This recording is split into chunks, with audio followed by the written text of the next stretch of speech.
If you had a choice between the rifle on my left or the rifle on my right, which would you choose and why?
Alrighty folks, so today's going to be maybe a little bit of a controversial video.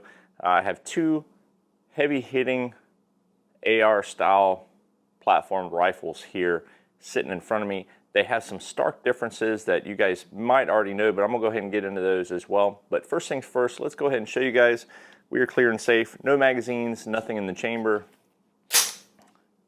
We are good to go there. And then same thing here, no magazine, nothing in the chamber. All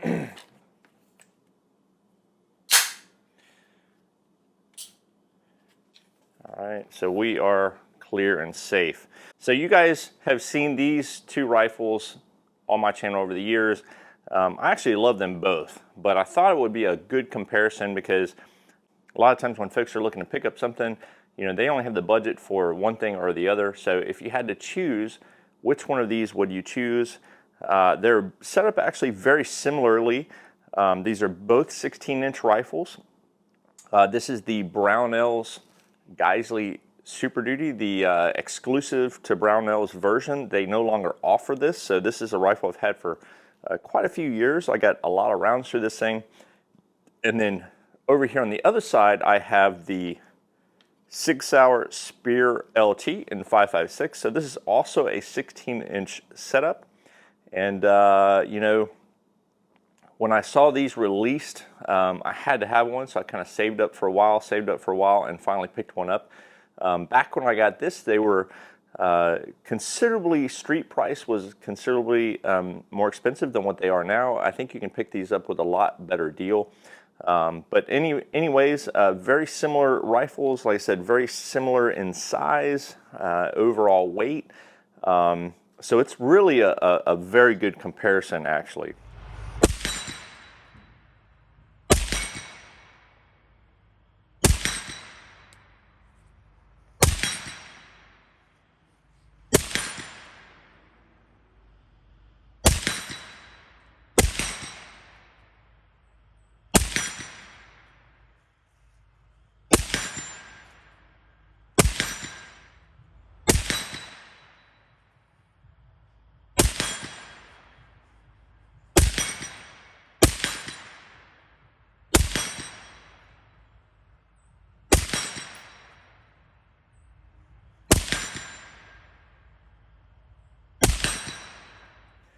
All right, so let's go ahead and set aside the Geissele rifle and let's focus on the Sig Spear LT. Now, I know that Sig has had a lot of controversy as of late, and I'm not going to get into all that. You guys have seen probably the countless videos people have done on the Sig stuff. So let's put that aside. Let's just focus on the rifle platform itself.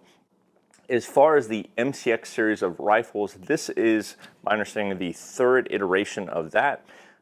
It is not without its kind of drawbacks. It is a piston-driven rifle, meaning that rather than having gas go through the barrel and come back and force your bolt carrier group to cycle putting gas and stuff back into the chamber area. It actually drives a piston instead.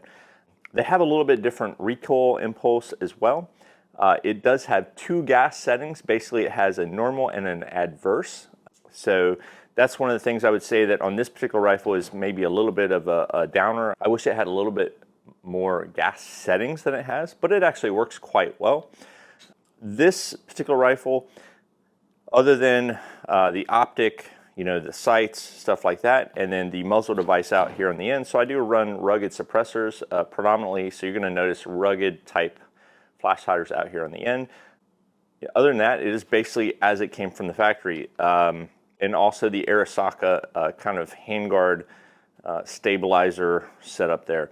But the trigger setup is the original Sig. It's actually a pretty nice trigger out the box. A couple things also on this rifle, other than being piston, it is fully ambidextrous. So if you're a left-hand shooter, this might be the better way to go. When it comes to that, it does have full ambidextrous safety selectors. It also has ambidextrous mag release as well as the bolt release. All right, it does have a forward assist, which is also very nice. The forward assist does look almost like an afterthought because it's not part of the receiver. It's actually kind of sticking out on the side there. It also has an ambidextrous charging handle. It has QD attachment points on the rear of the receiver on both sides. It does not have a QD sling attachment on the rail anywhere, which is maybe a little bit of a mistake by Sig, but you can easily add one. It also has one on the both sides of the stock assembly. So the stock assembly on this is also a little bit of controversy. This is kind of a minimalistic style of stock, and because of that, when it is folded out, you can see it has very little cheek weld here. It is not adjustable for length of pull or anything like that. However, Sig is offering different style stocks now, and a lot of people dump this in lieu of something that's got more adjustability. I just kind of left it on here. I actually kind of like the minimalistic design, but just putting that out there, that's something that you should be aware of. Ergonomics overall are very good. I like the grip on it. It fits good. The FDE coloring scheme is very sexy. Of course, looks do matter. You're also going to notice I did add the Sig Tango MSR 1:6 optic. These are very underrated optics and have actually been available for a pretty good deal lately. So just putting that out there. Shooting experience with this, a very smooth shooting rifle for the most part. It does feel different with the piston-driven system versus the direct impingement. But yeah, so let me go and set this guy aside and let's take a look at the Geissele.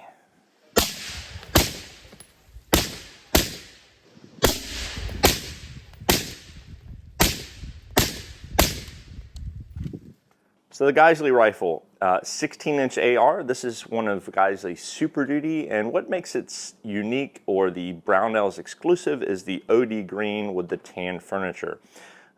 This rifle also is basically as it came from Brownells.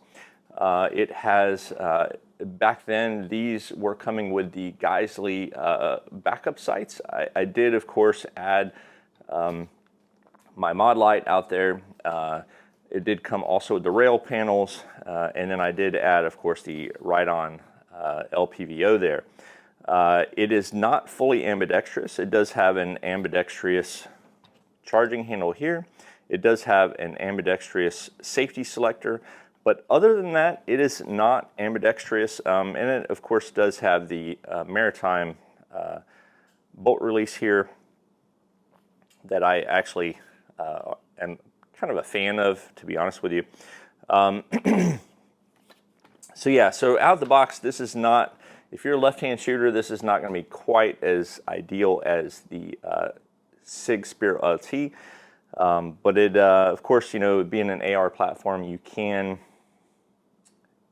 set it up for a left-hand shooter. Plenty of people do. Ergonomics, well, it has just AR ergonomics.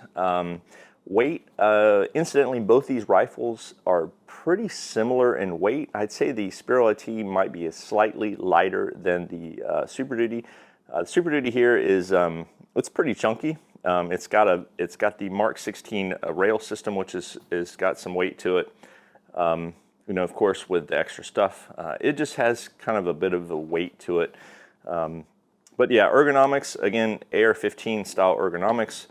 The trigger is as it comes. This is the SSAE Expo trigger, actually one of my favorite triggers from Geissele, probably one of my all-time favorite AR triggers. I've considered having one of these in the Spear LT, but the Sig trigger's been pretty good, so I kind of have left it alone.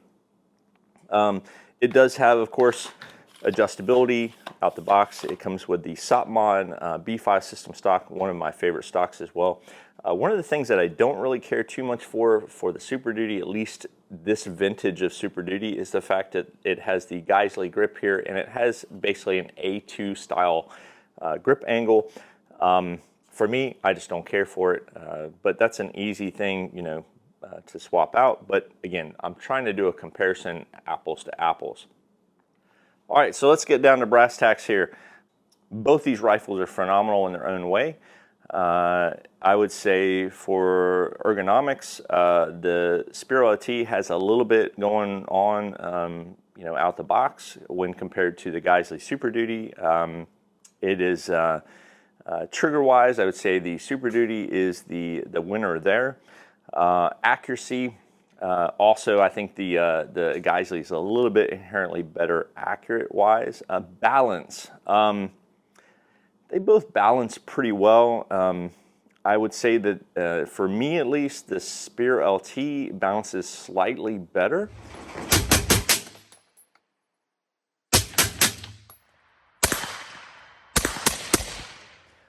Recoil impulse, I would say that goes to the Geissele, being a direct impingement. For me, at least, it seems a little smoother than the piston-driven. You have a lot of weight being slung back and forth there with the piston, so it's just different. It's not that it's rough, but it's just a different feel to it. So which one of these would you choose if you had to choose one or the other, and that's all you had? For me, I would say that if I had no AR-15 at all, I would say most definitely the Geissele Super Duty. If I already had an AR-15, which I did when I picked up the Spear LT, maybe the Spear LT would be the one. For Armageddon, end of times type of go to war type of rifle, definitely would be the Geissele Super Duty, just for the sheer fact that in that type of a scenario,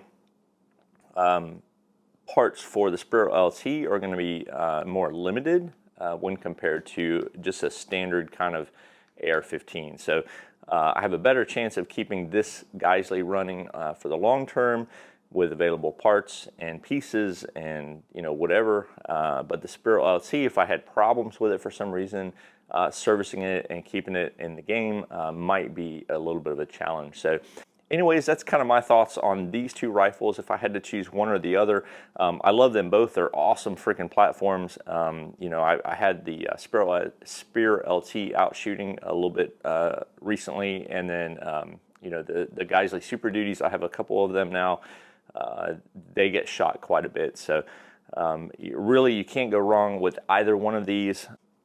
But again, if I had to choose one or the other for different reasons, you know, it would maybe be the Spear LT or it would be the Super Duty. So again, kind of just depends on my particular scenario. So what are your thoughts about these two setups here? Which one would you guys choose? I know there's going to be a lot of opinions down in the comments, so please, I want to hear those. I don't think you have a wrong answer, but just tell me your thoughts. Maybe there's something I haven't thought about with this. If you're looking to support the channel, the best way you guys can support the channel is to head over to my website, and if you use one of my affiliate links, such as to Brownells, the channel does get a percentage for that. So anytime you guys use one of my affiliate links, I do truly appreciate it. Any questions or comments, again, please put those down below. And as always, I appreciate everybody watching and subscribing, and I will catch you all in the next video. Y'all take it easy.